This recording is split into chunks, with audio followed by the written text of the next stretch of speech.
अस्सलाम वालेकुम। हाँ जी दोस्तों, क्या हाल है। तो जैसा कि आपको पता है कि बहार का मौसम बहुत जल्द शुरू होने वाला है। इस मौसम में हम एक तो गर्मियों की सब्ज़ियां लगाएंगे और दूसरा अगर कोई नया पौधा हमने लगाना है तो उसके लिए पहले हमें मिट्टी की ज़रूरत होगी। और जो सब्ज़ियां हमने मौसम सरमा में लगाई थी अब वो ख़त्म हो जाएंगी। तो आज की वीडियो में हम देखेंगे कि हम इस मिट्टी को दोबारा कैसे तैयार कर सकते हैं, इसको दोबारा कैसे इस्तेमाल के काबिल बना सकते हैं। हमारे दोनों ममालिक यानी इंडिया और पाकिस्तान में अल्लाह ताला ने मिट्टी में ऐसी खसूसियत रखी है कि यह मिट्टी कभी पुरानी नहीं होती। तो चलें देखते हैं कि हम इस मिट्टी को कैसे दोबारा इस्तेमाल कर सकते हैं और सब्ज़ियां और प्लांट लगाने के लिए मिट्टी बनाने की कुछ रेसिपीज़ भी आपके साथ शेयर करेंगे। तो चलें वीडियो को शुरू करते हैं।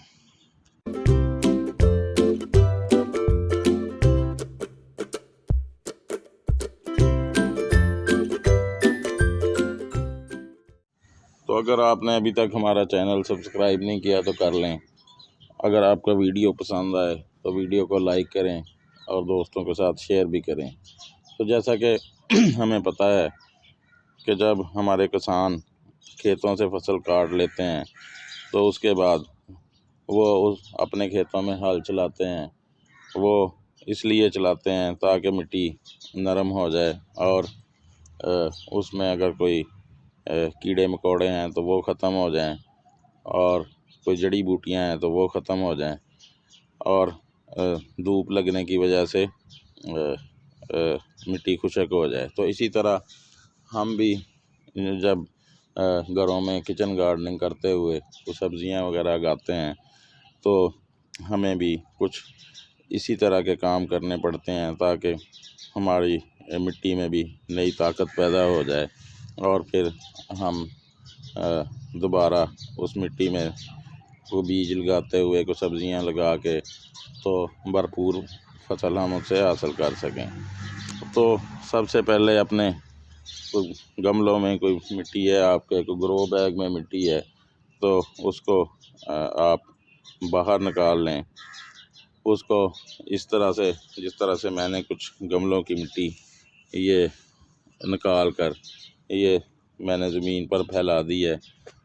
तो ये इसमें कुछ ये आपको जड़ी बूटियाँ सी नज़र आ रही होंगी तो इनको हम ये इससे अलहदा कर देंगे और इसको अच्छी तरह इसके कोई ढेले शेले हैं तो उनको हम इस तरह से कुछ कर देंगे। तो अब इस मिट्टी को रोज़ाना अगले 2-3 दिन के लिए हम धूप में पड़ा रहने देंगे और रोज़ एक दफ़ा इसको हल्का फुल्का जिस तरह हम पौधों की गुड़ाई करते हैं इस तरह इसको हम फैला देंगे। तो 3-4 दिन या हो सकता है अगर आपके इलाके में नमी ज़्यादा है और धूप कम निकलती है तो 1 हफ़्ता भी लग सकता है। लेकिन इस मिट्टी को अच्छी तरह से खुश्क होना चाहिए ताकि इसमें सूरज की रोशनी पड़ने की वजह से एक तो ये खुश्क हो जाए और दूसरी इसमें नई एनर्जी आ जाए। तो और अगर कोई इसमें फंगस वगैरह हो तो वो भी ख़त्म हो जाए। तो जब से ये मिट्टी हमारी अच्छी तरह से खुश्क हो जाएगी तो फिर ये दोबारा हमारी सब्ज़ियां, हमारे प्लांट्स को उगाने के काबिल हो जाएगी। इसमें फिर से नई एनर्जी आ जाएगी। तो बस इतना सा काम है, कोई लंबा चौड़ा प्रोसीजर नहीं है। बस इसको आपने कुछ दिन के लिए धूप लगवानी है। तो जब आपकी मिट्टी का कलर कुछ इस तरह से हो जाए, क्योंकि उस मिट्टी में आपको नज़र आ रहा है कि कितनी नमी है, तो अगर हम इसी तरह से गमलों से ऐसे बाहर निकाल कर मिट्टी को खुश्क नहीं करेंगे और ऐसे ही हम बीज इसमें लगा देंगे या तो प्लांट्स पनीरी वगैरह इसमें शिफ्ट कर देंगे तो हमें उससे बहुत अच्छा रिज़ल्ट नहीं मिलेगा और हमें कोई 50% की मकदार में भी सब्ज़ी या फ्रूट हासिल नहीं हो सकेगा जितना ये ताज़ी मिट्टी डालने से हमें उसका रिज़ल्ट मिलेगा। तो इसलिए इस पुरानी मिट्टी को एनर्जाइज़ करना बहुत ज़रूरी है।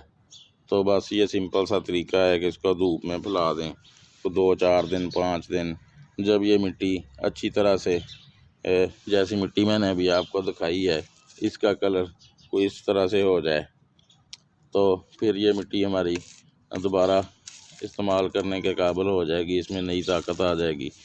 तो अब रेसिपीज़ की बात करते हैं। तो अगर तो आप बल मिट्टी इस्तेमाल कर रहे हैं, यानी जो मिट्टी नहर में से निकलती है वो आप नर्सरी में से लेकर आते हैं, तो आप उसमें गर्मियों की सब्ज़ियां लगाने के लिए ऐसा करें, आप 50% तक आप वो बल मिट्टी ले लें, उसमें 40% तक कोई भी कंपोज ऐड कर लें, जैसे लीफ कंपोज है, वर्मी कंपोज है, या अच्छी गली सड़ी काऊ डंग की कंपोज उसमें शामिल कर लें। और चूँकि हमारे दोनों ममालिक में अक्सर इलाकों में गर्मी बहुत ज़्यादा होती है, तो अगर आपके एरिया में बहुत ज़्यादा गर्मी पड़ती है तो फिर उसमें आप 10% तक आप उसमें कोकोपीट शामिल कर लें। तो ये आपकी बल मिट्टी में अगर आप सब्ज़ियां लगा रहे हैं तो उसके लिए ये रेसिपी है। कोकोपीट उसमें नमी को बरकरार रखेगी, मिट्टी को सॉफ्ट बना देगी और मिट्टी वेल ड्रेन भी हो जाएगी। तो इस तरह से ये पहली रेसिपी में 50% आपने बल मिट्टी ले लेनी है, 40% तक कोई भी कंपोज ले लेनी है और 10% तक आप कोकोपीट ले लें, उसका मिक्स कर लें, अपने गमले में डालें या अपने ग्रो बैग में डालें और उसमें गर्मियों की सब्ज़ियां ग्रो करें। तो अगर आप के इलाके में ज़्यादा गर्मी नहीं पड़ती तो आप फिर 60% तक मिट्टी ले लें, ये बल मिट्टी, और 40% तक उसमें कंपोज ऐड कर लें, तो आपकी सब्ज़ियां बहुत अच्छी ग्रो करेंगी। दूसरी रेसिपी जो है, अगर आप अपनी कोई गार्डन सॉइल या किसी खेत की मिट्टी इस्तेमाल कर रहे हैं तो उसमें आप 50% तक वो वाली मिट्टी ले लें, 30% उसमें अपना कोई भी कंपोज शामिल कर लें, जैसे काऊ डंग, लीफ कंपोज और वर्मी कंपोज। वैसे वर्मी कंपोज सबसे अच्छी खाद है। उसके बाद या हमारी कोई आपके पास अगर किचन कंपोज है तो वो 40% तक आप उसमें ऐड कर लें। 50% आपने लेनी है गार्डन सॉइल, 30% उसमें आपने डालनी है अपना कोई भी कंपोज जैसे मैंने बताया, और 20% तक आप उसमें सैंड ऐड कर लें और साथ थोड़ी सी आप उसमें कोकोपीट शामिल कर लें। तो ये आपकी बेहतरीन मिट्टी तैयार हो जाएगी जिसमें आपके पौधों की ग्रोथ बड़ी अच्छी होगी। तो चलें जी, आप भी अपनी मिट्टी को आने वाले मौसम गर्मा के लिए तैयार कर लें, कोई ग्रो बैग्स वगैरह तैयार कर लें। अगर आपके पास कोई ग्रो बैग नहीं है तो कल ही मेरी वीडियो अपलोड हुई है, आप बिल्कुल फ्री में वो वीडियो देखकर तो अपने घर पर सिर्फ 1-2 मिनट में ग्रो बैग तैयार कर सकते हैं, जो बिल्कुल ज़ीरो बजट है, आपका कोई पैसा उस पर नहीं लगेगा। तो अगर आपके पुराने ग्रो बैग हैं तो उनको भी धूप में फैला दें, कोई गमले वगैरह हैं तो उनको भी धूप में रख दें ताकि वो भी अच्छी तरह से खुश्क हो जाएं और उनमें भी कोई फंगस वगैरह हो तो वो ख़त्म हो जाए। तो चलें जी, आज के लिए इतना ही, फिर किसी नए दिन किसी नई वीडियो में आपसे मुलाकात होगी। ओके जी, अल्लाह हाफ़िज़।